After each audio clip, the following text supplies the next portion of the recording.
Olá, nessa aula nós vamos fazer a correção do 19º exame da OAB, os pontos importantes que você deveria ter anotado em sua peça.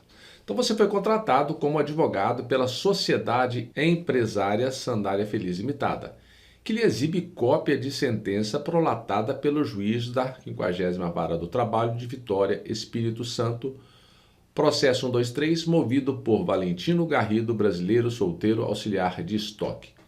Você observe que nós temos aí uma sentença que foi apresentada para você. Você, como advogado, teria duas possibilidades. Ou embargos de declaração, no caso de omissão, contradição e manifesto equívoco nos pressupostos extrínsecos do recurso, ou um recurso ordinário. O histórico das provas da OAB, nós não temos embargos de declaração como peça.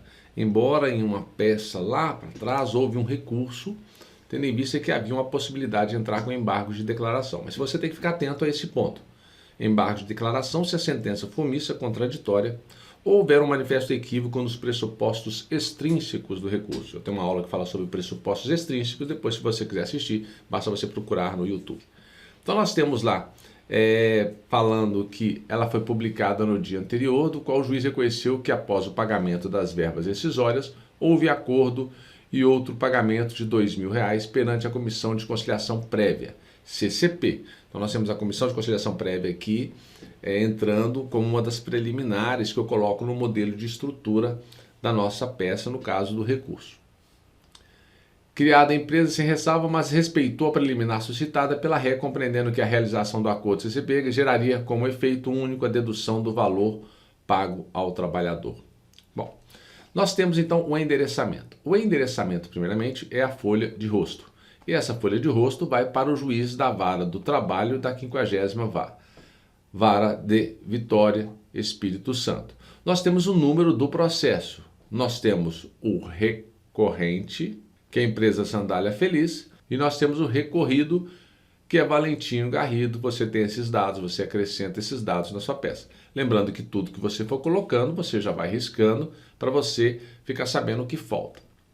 Então nós temos que a primeira coisa tratada aqui foi um acordo firmado na Comissão de Conciliação Prévia.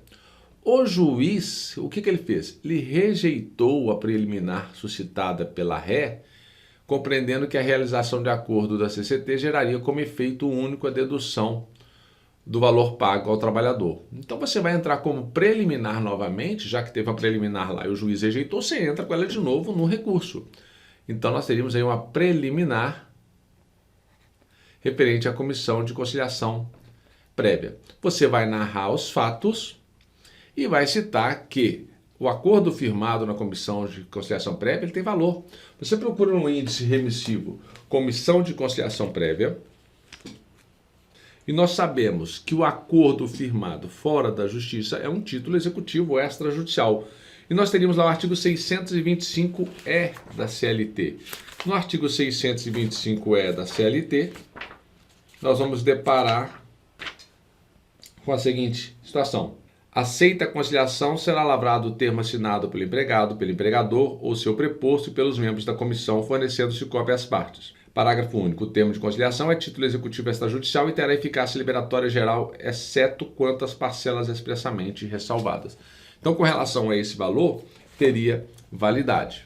Sobre o pedido de 2 horas extras diárias, o juiz deferiu porque foi confessada a sobrejornada pelo preposto, determinando ainda sua integração nas demais verbas. 13º salário, férias, FGTS, repouso semanal remunerado. E em relação ao repouso semanal majorado pelas horas extras deferidas, sua integração no 13º salário e nas férias. Aqui tem uma observação importante. Quando são deferidas horas extras, nós temos que o salário da pessoa ele vai aumentar. Então, se ela recebia R$ 1.000, o valor de 13º salário vai ser também R$ 1.000. As férias também vai ser R$ 1.000 mais 1/3. O FGTS vai ser recolhido 8% em cima de R$ 1.000. E o repouso semanal remunerado também vai ser calculado em cima de R$ 1.000. Se ele recebe 2 horas extras, vamos imaginar o seguinte, que esses R$ 1.000 vai subir para 1.200, por exemplo. Então, 13º salário tem que ser sobre 1.200. Férias também, FGTS, repouso semanal remunerado. Até aí está perfeito. Ocorre que, em relação ao repouso semanal remunerado, majorado pelas horas extras, pediu a sua integração no 13º salário e nas férias. Não pode isso, porque já foi acrescentado aqui o valor das horas extras. Se nós tivermos de novo o repouso semanal remunerado no 13º e nas férias, nós teríamos um bis in idem. E isso não é permitido. Então você teria que, o primeiro tópico nós falaríamos da comissão de conciliação prévia, o segundo tópico sobre as horas extras. Seguinte, o juiz deferiu outros 15 minutos de horas extras pela violação do artigo da CLT que garante intervalo antes do início da sobrejornada.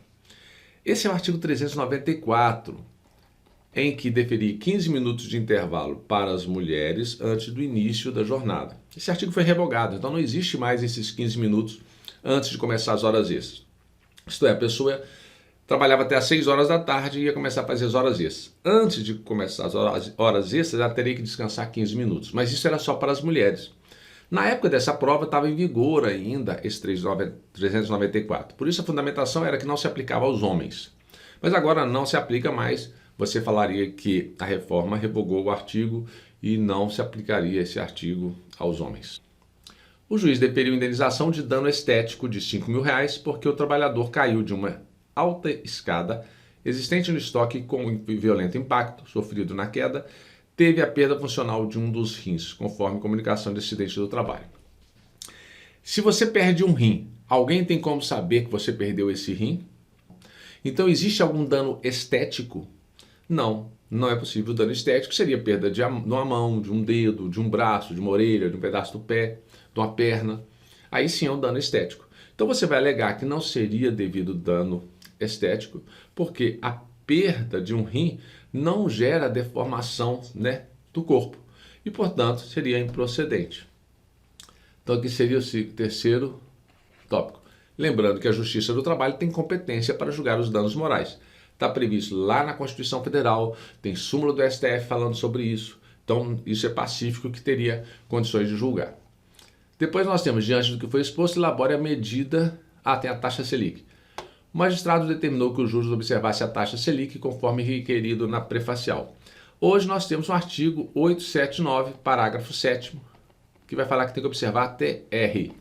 Embora o Supremo Tribunal Federal já tenha falado que não é aplicável a TR, e sim a IPCAE, é o índice, IPCAE, que é aplicável hoje na Justiça do Trabalho, embora a CLT mantenha a TR. Se cair numa prova, você vai em cima da lei. Fala TR e pronto, porque ainda não está pacífico a questão do IPCAE. Diante do que foi exposto, elabore a medida judicial adequada para a defesa dos interesses da sociedade empresária. As custas foram fixadas em 200, sobre o valor arbitrado a condenação de R$10.000. Então você pode citar isso aqui na folha de rosto, que foram recolhidos R$200 a título de custas. E, portanto, você vê que é uma peça tranquila, é um recurso ordinário. Conforme eu disse, não seria devido aqui embargos de declaração, porque não foi apresentada nenhuma omissão, nenhuma contradição na sentença para que você pudesse interpor embargos de declaração. Então seria um recurso ordinário. Essa fica a dica. Você deve citar os artigos, lembrando que se você citar um artigo e o parágrafo não for o correto ou o inciso não for o correto, você vai perder o ponto dessa citação. Mas no mais é isso aí. Bons estudos e até o próximo vídeo.